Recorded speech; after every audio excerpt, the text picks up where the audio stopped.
change. How are you doing that blunt in here? Pete? Yeah, I need to set up the nav aids for the falls departure. Yeah. Good deal. So 112.3, we're going to transfer that in for that. I'm going to move the stick, set my heading bug. Oh, what the Why hell? are you doing that? On 170 for the heading bug. Your course arrow is going to go to 157. I'm going the wrong way. All right, and if we can get to the point, how do you, there it is. Stand by. We don't need the pink needle. The white needle needs to be on VOR, and it should be on nav for VOR, and we don't want arc, we want HSI. There we go. All right, so take a look at the HSI real quick. This is the setting you want to see when you start.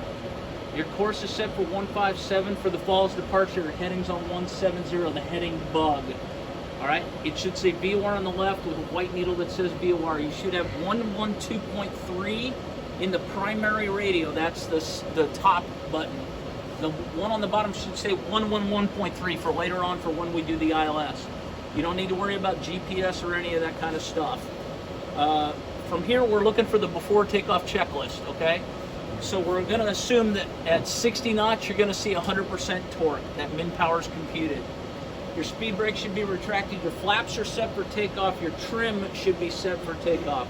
Your fuel quantity should say roughly 1,100 pounds and imbalanced.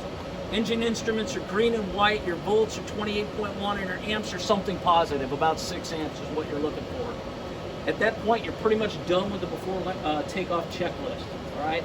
At this point, you're ready to get onto the nogs and hopefully get going here. They've got you already on the runway. We would have done the lineup checklist at this point. So your TAS should be on. Your probe should be on, which of course I can't see.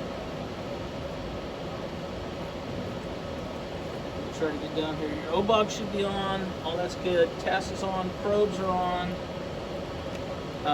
Pete, how do you switch the probes on this one? Probes? Yeah, I want to activate a switch. How do I do that? Is that with the cursor? You can use the cursor, or if you're looking on the inside, the gaze. The what? The gaze. You see the dot? I don't see the dot. And then there is the gaze selection button on the rig. Come on over, Pete. Show me what we're doing, because I don't know, and these kids aren't going to know. Here's this one right here, as long as you got the gaze selection. Where's the dot? What the heck does gaze selection mean? You should have a dot. Okay, got it. And then put your hand on the grip and go extender. And then from there, you can turn on. Okay, I'm not activating the switch. There it is. All right, so TAS is on. Probes are on. Lights are on. Out on the nav radio. Over here on the right, gets you going back towards the back of the moa. So I would want him to intercept something like the 300 course inbound. Course inbound, right? Did I say radial inbound? No, if I would have said radial inbound, what would you have had to have done? Flip it around, right? But I want the 300 course inbound. All right, so he's going to set 300, right? And he's going to do a couple of steps first. He's going to tune. He's on 112.3. Identify. We would be listening to the Morse code. He can't. Monitor. If that Morse code goes off the air, he would not use this nav aid anymore. But he can't because it's a sim, right? Then he's going to select the course, 300, and he's going to make sure the VOR pointer's here. The next step, it's a course inbound. He's going to try to turn in the shortest direction to get the course deviation indicator, the CDI, in the top half of the case. All right? The CDI right now is in the bottom of the case, but it's over here on the left. What would be the quickest way to get that in the top? Turning left or right? Left. He's going to turn around to the left and just get that CDI in the top half of the case. Good. Come off freeze, 5%-ish, holds 150 knots, 30 degrees of bank, What altitude you want me at? 19,000 feet, if you can, 18.5. Let's just hold 18.5 as our new altitude. So he's turning left to get that CDI in the top half of the case. What's the next step on a course inbound that he's got to make sure he checks? You only have to check it on an inbound. What do we want to see? Come on, everybody. We went through this, especially my Poteet kids. Two indicator. A two indicator. Where's that two indicator going to be? That's good. Roll out. Roll out. Is the white triangle on the same side of the head of the course arrow? Yes. Does he have a good two indication? Yes. All right. Now the next thing he's going to do, it's a course inbound. So it's course to bearing pointer plus 30, not to exceed 90 degrees of turn. So he looks from the course, 300, to the bearing pointer, which is on 350, 360, 010. Turn left to 010. 30 degree bank turn, holding 18,500 feet, 150 knots. Clint, you're slow as shit. Pardon my language. Sorry, that's not on the video. Delete that. Oh. Say 150 on your speed. 010 right there, roll out. Okay, now look at this. Do you agree that if I keep flying in this direction, eventually I'm going to hit that CDI? It's going to come down and center up. Yes. Is this a valid course intercept inbound? Yeah, yeah. That's all you have to do. Now the evaluator's going to give you that scenario. He's either going to give you an inbound, an outbound, or an invalid. An invalid's going to occur when they give you an inbound or something like that, and you're supposed to check for a two indication, and you don't have one. You got a from indication, right? So you guys need to memorize those steps and really nail it. You got 2 weeks to nail this down. All right, cool. Hang tight, Clint. I'm going to sit you up. Repeat. Can you set them up on the ILS 1.5 at 8.5? Already at 8.5 miles on the ILS heading in. You've got 112.3 should have been dialed in here real quick. Let's go to this. I'm going to dial in 112.3. This is the stuff you're going to do while you're on freeze. 112.3, and I'm going to hit DME hold. This button right here, this is super critical. That middle button on the nav radio on the top row of 3 is DME hold. When you click it, you should see DME hold here, and you should see an H on that radio frequency up here. All right, and it should say 112.3. Ah, I did this wrong. You got to transfer that in first. DME hold. 112.3H, DME hold. Then you're going to switch back over to your secondary radio. Okay? This is where we're set up, is right on glide slope intercept. We've already intercepted it, and we're on final. Our heading bug is right there in the front. So all you have to do is set 22% and line on line and follow that glide slope down. In the competition, the weather's going to be below minimums. You're not going to see the runway at 961. You've got to select max power, 10 degrees nose high, gear flaps up, handle up, lights out, flaps up, and go around, and at that point they'll put you on freeze. All right? Set. So I'm at 46 right now. My gear is up. My flaps are not at takeoff, so I've got to go through that whole process. Here we go. Gear, flaps at takeoff. Trying to get to 22% line on line. Handles down, triggering flaps are at takeoff confirmed. I'm looking for 110 knots at 22% line on line. I'm trying to get this under control because of the sim. My carrot on the ADI is below center, so I'm trying to descend to get to that. Try to recapture glide slope, 3,000 for 961. All right, I got glide slope captured, so I'm going to reset for 22%, line on line and trim. 22% line on line and trim.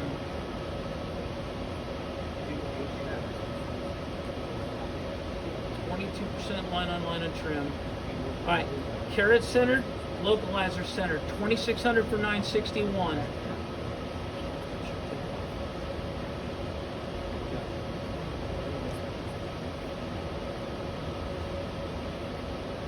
And if you do this right, you should almost be able to let go of the stick and it flies itself. If you look, I've got one finger on the stick. Course is centered, the carrot's centered. I'm at 115 knots, 2400 for 961. Small changes. The CDI is going left, so I'm going to go get it. But I'm not going to make a big change. I just want to get moving in that general direction. 2200 for 961.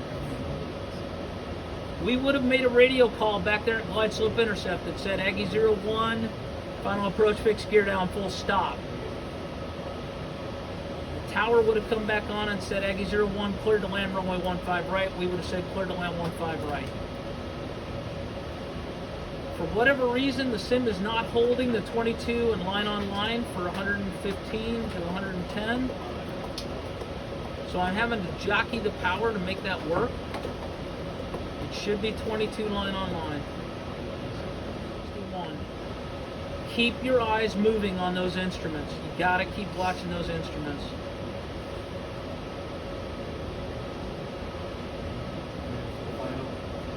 Yep, 1700 for 961. I'm getting below glide slope. The carrot's going above, so I'm gonna raise my nose a little bit. About a degree nose high, try and capture that again.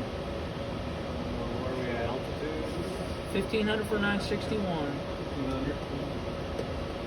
I'm below glide slope, so I'm going to try to go up and get that, which means I got to add a little power. Power or airspeed? Airspeed right now is 115. I want it at 110. I can fix that by raising the nose. There's the carrot, 1300 for 961.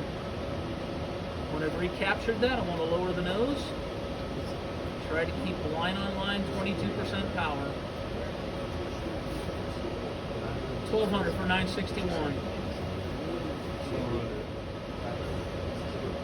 1100 for 961.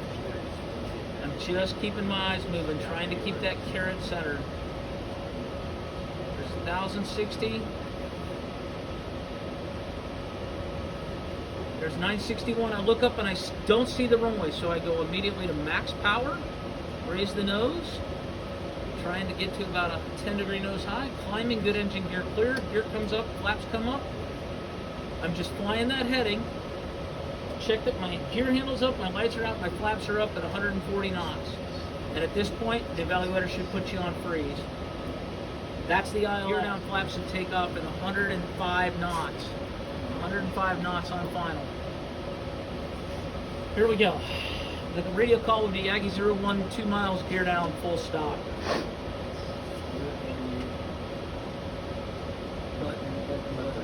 Got it? Yeah, great. See.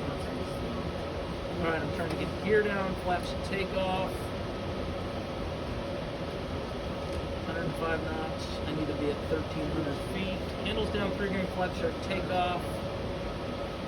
This is like a freaking elevator. Pete, we're going to have to figure out how to get these things set up so they're not having to adjust.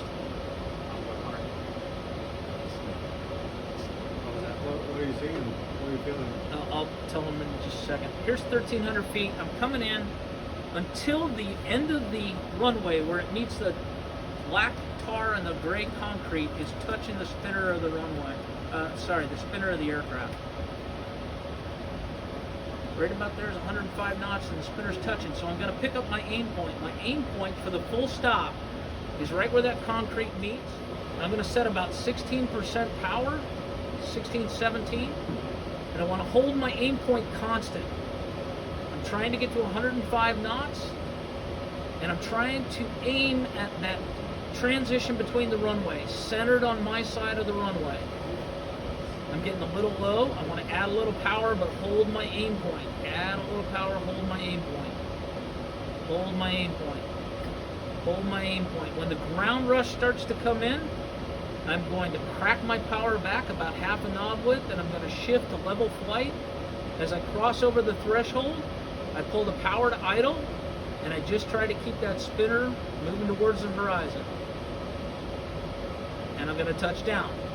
When the nose landing gear touches down, your evaluator is going to say something like, I see fire and smoke coming out of the front of the engine. There's a bold face that applies here. I need to get the airplane to a stop, then perform the emergency engine shutdown on the ground bold face.